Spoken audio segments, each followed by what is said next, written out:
yaitu tolabul ilmi. Alhamdulillah. Ibu kalau ngaji nikmat tidak? Duduknya di masjid jadi iktikaf pahala. Lalu mendengar ayat lantunan ayat suci Al-Quran pun berpahala. Sholawat juga, apalagi hari ini hari Jumat, double pahalanya. Lalu niat ngaji, ada yang nyatat, ada yang tidak apa-apa. Karena dalam kitab Tanqihul Qaul disebutkan orang yang datang mengaji meskipun duduk, diam, mendengarkan, menyimak, dia tidak membawa buku, dia tidak membawa pena. Seperti siapa? Ibu-ibu ya, tapi nanti Pak Ustadz yang menyampaikan, ibu paham tidak? Insya Allah katanya ya. Tapi meskipun nanti entah lupa lagi, entah lupa terus ya, tidak apa-apa. Allah Maha Baik. Sesungguhnya di dalam hadis qudsi Allah menyebutkan, tidak semata-mata hambaku datang ke perkumpulan majelis ilmu atau majelis zikir kecuali dia punya ampunanku. Lalu malaikat ada yang protes. Kalau dalam dunia manusia mungkin julid ya Bu ya. Ibu tahu julid nggak? Nyinyir ya Bu ya. Apa-apa salah, apa-apa tidak benar, apa-apa kurang sempurna. Tapi kan malaikat itu makhluk Allah yang tidak mungkin berdosa. Apa malaikat protes kepada Allah? Ya Allah, bagaimana kalau ngajinya itu bengong, duduk aja, nggak nyimak, nggak apa. Kata Allah, yang penting dia mau datang juga sudah mendapat ampunan dari Allah. Maka ibu bersyukur kepada Allah Subhanahu wa Ta'ala, dipilih oleh Allah, diberikan keringanan langkah, bisa istiqomah mengaji, bisa istiqomah berzikir. Nikmat yang sungguh luar biasa, tidak ada bandingannya, yaitu pahala majelis ilmu. Pergi ke pengajian, datangnya jadi pahala, pulangnya diampuni dosa. Alhamdulillah. Nikmat ya Bu ya, nikmat ngaji itu ya. Mana ruangannya ber-AC, adem sekali. Alhamdulillah. Mudah-mudahan masjid ini tambah-tambah barokah ya Bu ya. Karena jamaahnya selalu kompak. Di antara paling semangat ngisi pengajian itu di Masjid Al-Quba, soalnya banyak ibu-ibunya solehah. Insya Allah semuanya calon bidadari surganya Allah. Tenang, yang sekarang sudah agak keriput di surga kenceng lagi. Yang sudah agak-agak hitam karena panas-panasan terus di surga glowing lagi ya Bu ya. Intinya persiapkan aja amal ibadah sebanyak-banyaknya. Sholawat dan salam mudah-mudahan selamanya tercurah limpahkan kepada panutan alam kekasih tercinta, yakni Nabi besar Muhammad sallallahu alaihi wasallam, juga kepada sahabat, keluarga, tabi'in, tabi'at, dan kita selaku umatnya mudah-mudahan mendapatkan syafaat kelak di hari kiamat. Amin ya rabbal alamin.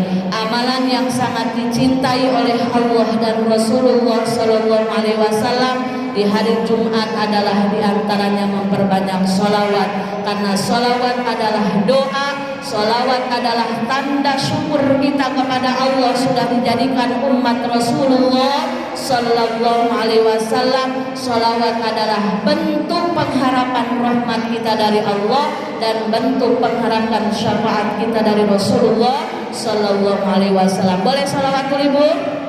Boleh. Semangat ya. Allahumma salli wa sallim wa barik alaihi Maulaya salli wa sallim daiman abada ala habibika khairil khalqi kullihim ya Rabbi bil Mustafa balligh maqasidana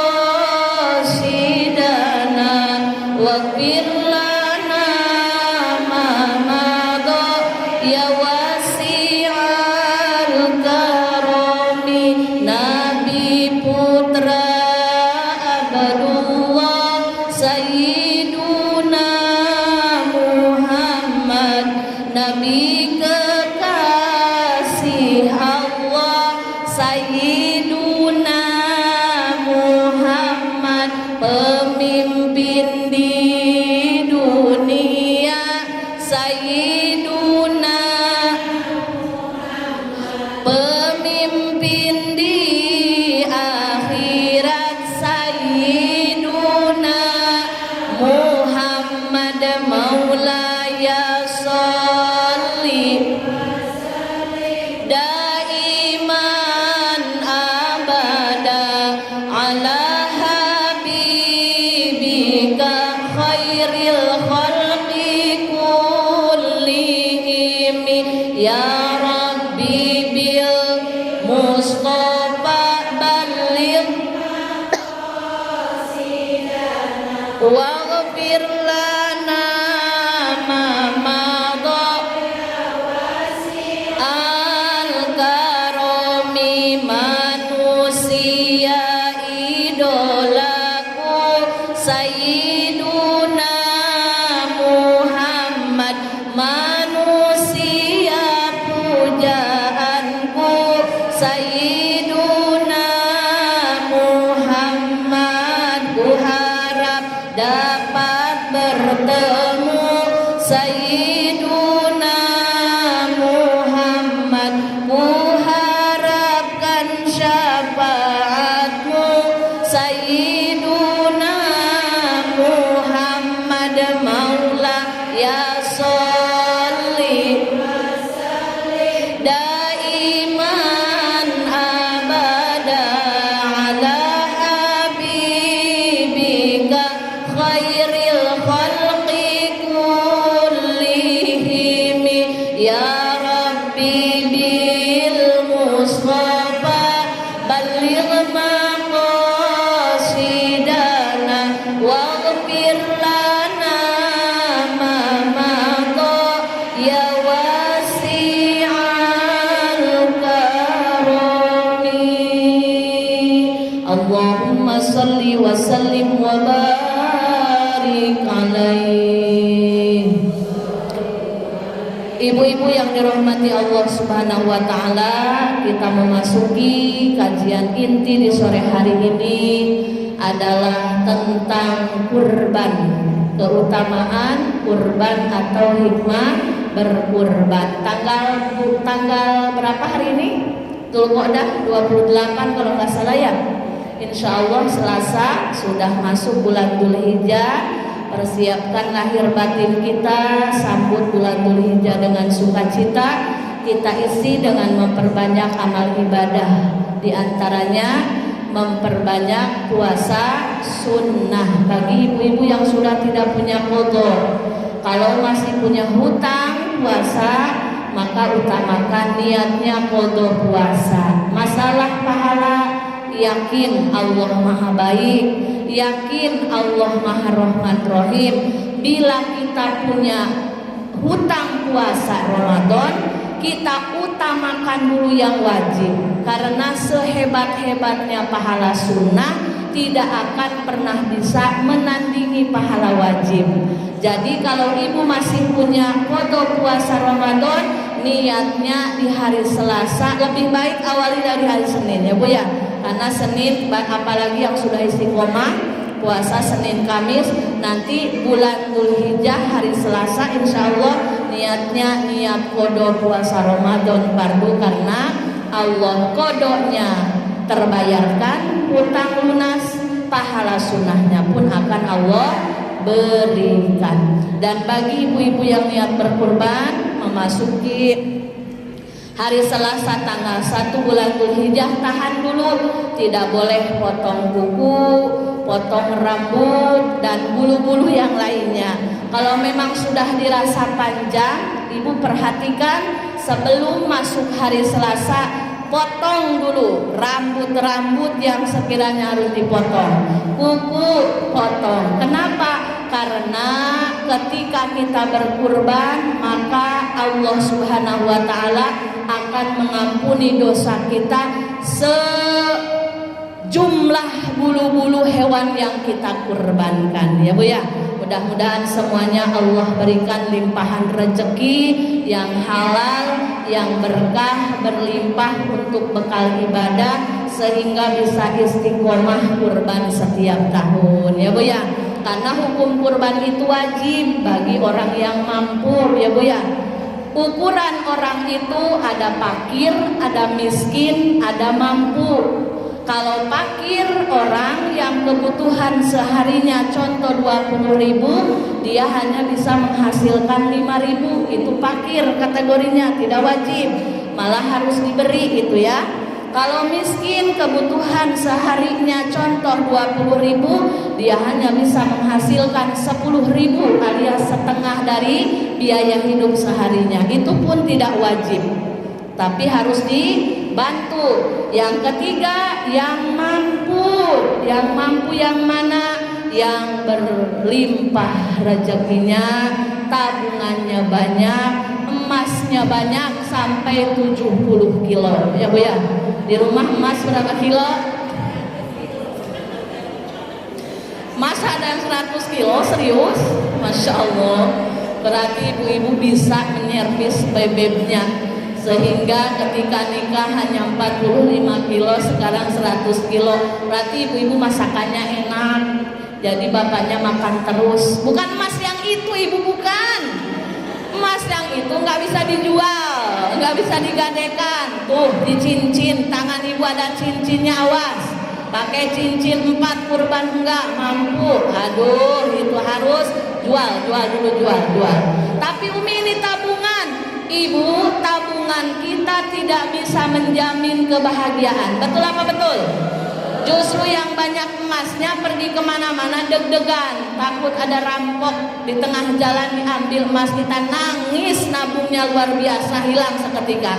Tapi kalau kita nabung di jalan Allah, kurban adalah syariat dari Allah dan Rasulullah, maka yakin hidup kita akan dijamin kebahagiaannya lahir batin dunia akhirat. Tidak ada ceritanya orang yang ahli kurban miskin. Tidak ada ceritanya orang yang ahli kurban bangkrut, ya Bu ya. Makanya kalau tidak bisa beli langsung tipe A, tipe B kambing 4 juta, 4 juta setengah, punya tabungan sehari 10.000. Jangan ini mah arisan terus tiap RT. Arisannya buat beli apa? Buat beli emas. Nanti emasnya dijual, digadekan. Ya itu memang hak ibu, ya Bu ya.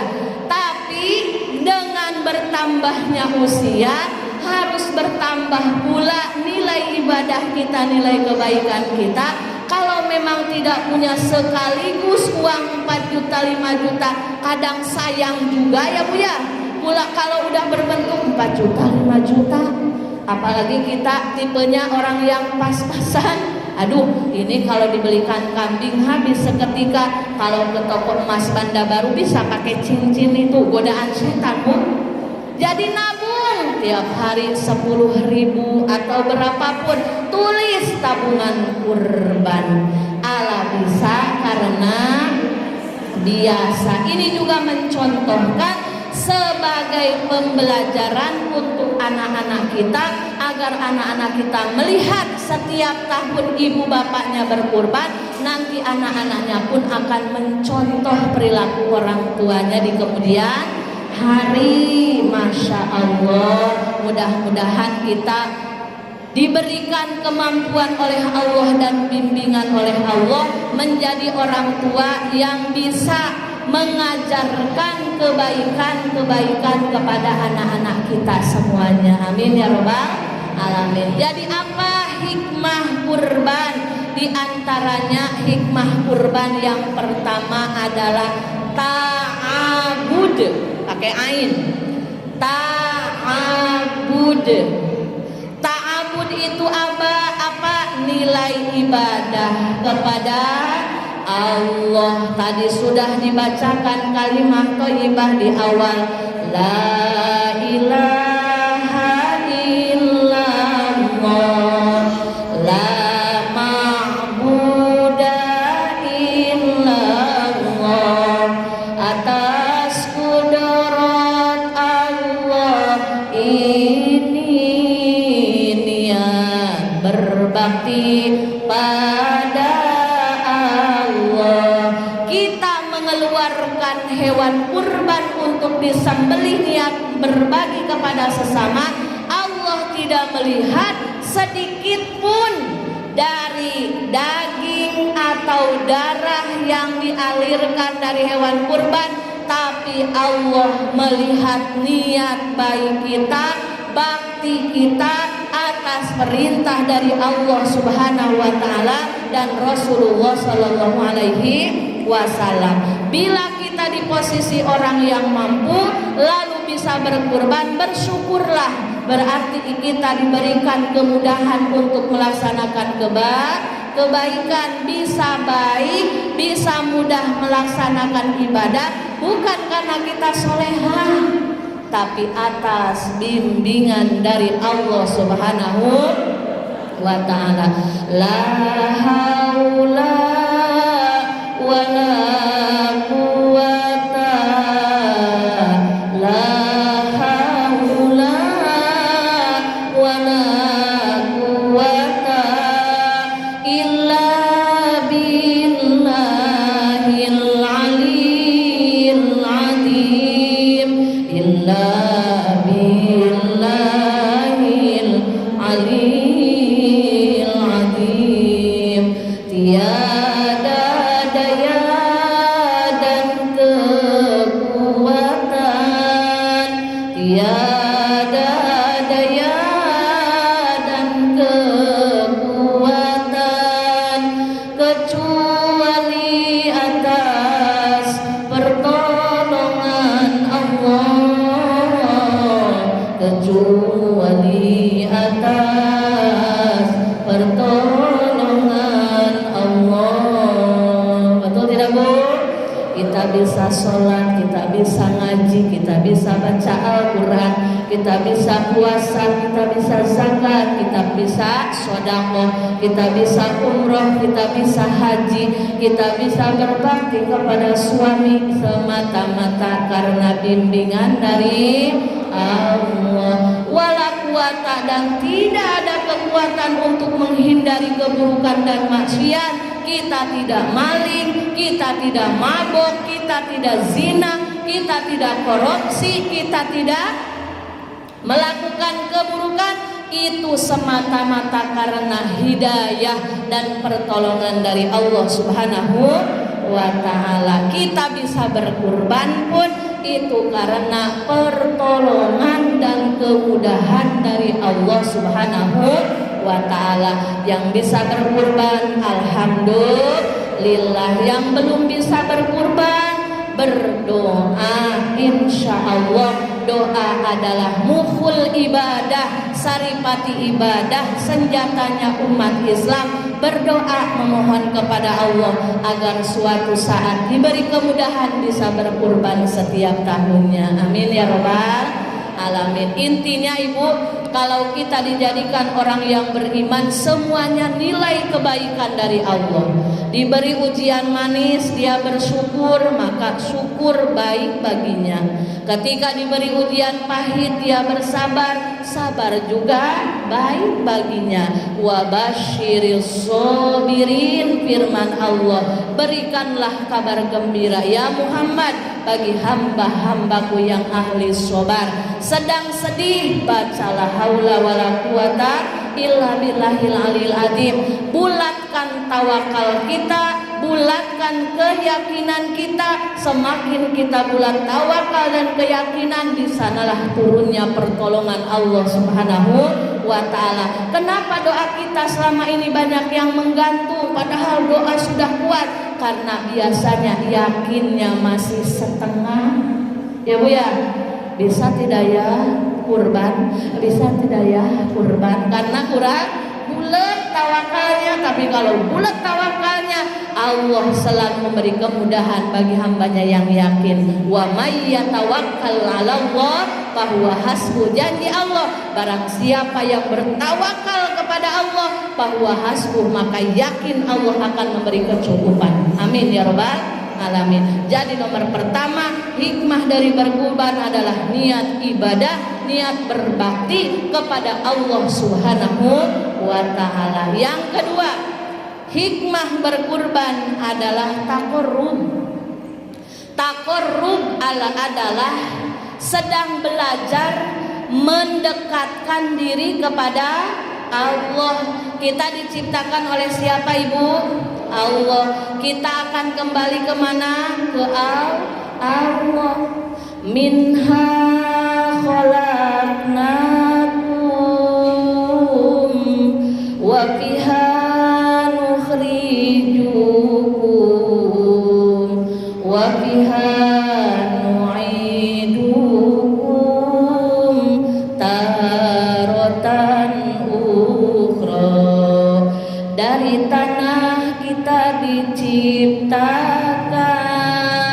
ke dalam tanah dikembalikan, dari tanah kita dikeluarkan. Itulah proses manusia. Mana yang bisa kita sombongkan? Semuanya hanya titipan, betul tidak Ibu? Yang nempel, yang kita punya itu hanya titipan. Yang kita punya hanya satu. Apa coba Bu? Apa yang kita punya? Apa? DOSA. Itu kita punya dosa. Betul tidak Ibu? Punya dosa tidak? Banyak. Banyak atau banyak sekali? Banyak sekali. Banyak sekali atau super banyak? Super banyak. Betul Bu? Kadang kita mah saking sudah banyaknya dosa, ngaku dosa aja sambil ketawa, banyak sekali katanya. Padahal harus ngaku dosa itu harusnya sambil nangis ya Bu ya. Tapi Ibu yakin ketika kita membaca istighfar setiap saat, maka dosa yang segunung juga begitu banyaknya akan Allah ampuni. Innallaha ghafurur rahim. Dengan berkurban, niat taqarrub ilallah, kurban dari bahasanya juga qoroba. Orang yang kurban adalah orang yang sedang berusaha mendekatkan diri kepada Allah Subhanahu wa taala. Yang terakhir, hikmah dari berkurban diantaranya adalah ta'awun. Ta'awun itu saling tolong menolong. Betul tidak? Kita adalah makhluk sosial. Rasulullah sudah memberikan contoh kepada kita, berbuat baiklah kepada sesama. Barang siapa yang beriman kepada Allah dan kepada akhir, maka hendaklah menghormati tetangganya. Tetanggaku idolaku. Apa Bu? Tetanggaku idolaku. Tapi Umi gimana, tetangga saya nyebelin? Saya beli kulkas, dia panas dingin. Saya beli open viral di Shopee, dia yang panasan. Saya pakai mobil baru, dia ngomongin di belakang. Tidak apa-apa. Kita sebagai orang Islam, ketika di posisi dipitnah, didolimi, diomongin, digibahin, harusnya bersyukur. Kenapa? Tidak usah nangis malam-malam berdosa, ingat dosa.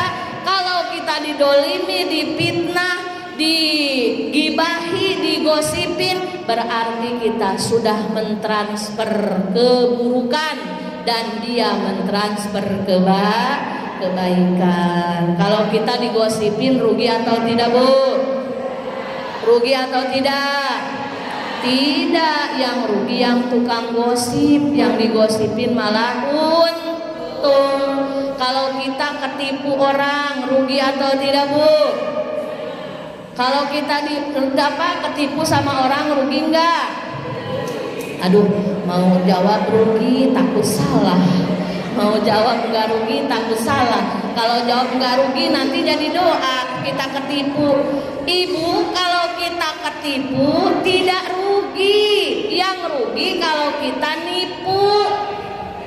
Kalau kita dibohongi tidak rugi, yang rugi itu kalau kita bohong.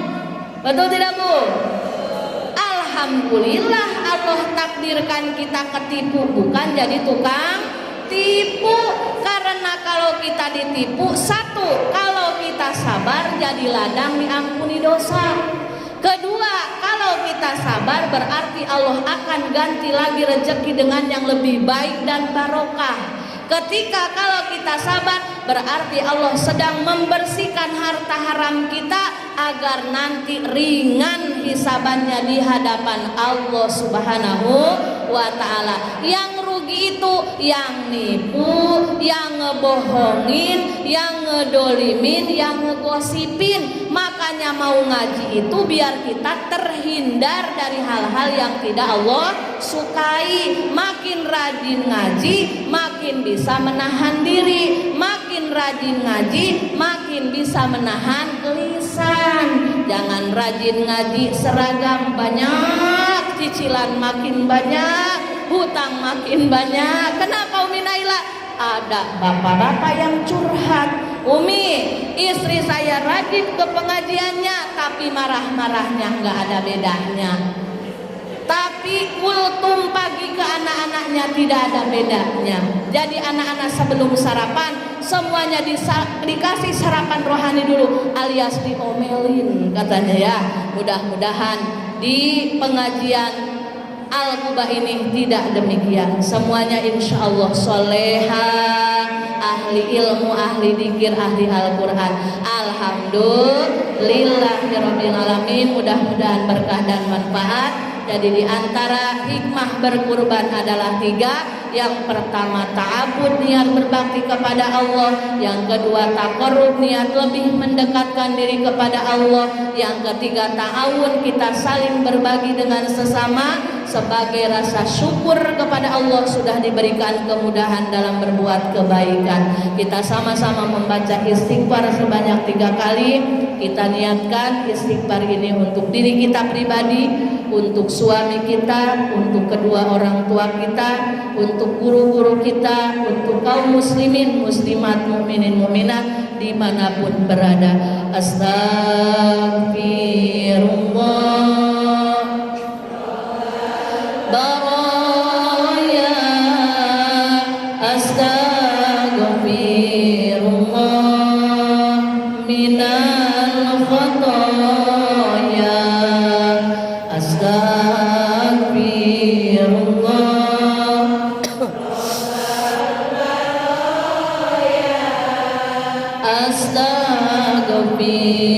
astagfirullah minal khataya, astagfirullah rabbal baraya, astagfirullah minal khataya. Amin ya Allah, amin ya Allah, amin ya Allah, ya Rabbal alamin, amin. Bismillahirrahmanirrahim. Alhamdulillahirabbil alamin. Hamdan na'imin, hamdan syakirin, hamdan yuwafi ni'amahu wa yukafi mazidah. Ya Allah, ya Rabbana lakal hamdu kama yanbaghi li jalali wajhika wa 'azimi sultanik. Allahumma shalli ala sayyidina Muhammadin salatan tunjina biha min jami'il ahwali wal afat wa taqdilana biha jami'al hajat wa tutahhiruna biha min jami'is sayyi'at wa tarfa'una biha indaka 'alad darajat wa tuballighuna biha aqsal ghayat min jami'il khairati fil hayati wa ba'dal mamat. Allahumma ighfir lana dhunubana wa liwalidayna wa li zawjina wa li jami'il muslimina wal muslimat wal mu'minina wal mu'minat al ahya'i minhum wal amwat wa atubu ilaik.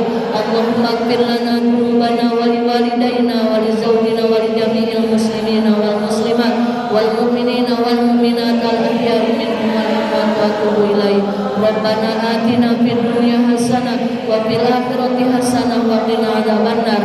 Wa sallallahu ala sayyidina Muhammad wa ala alihi wa sahbihi ajma'in. Subhana rabbika rabbil izzati amma yasifun wa salamun alal mursalin walhamdulillahi rabbil alamin. Amin ya Allah ya rabbal alamin. Taqabbalallahu minkum.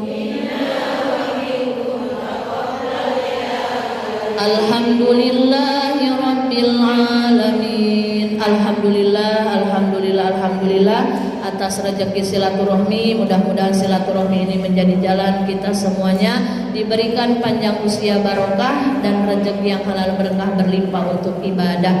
Mohon maaf atas segala kekurangan. Hadanallahu wa iyyakum ajmain. Assalamualaikum warahmatullahi wabarakatuh.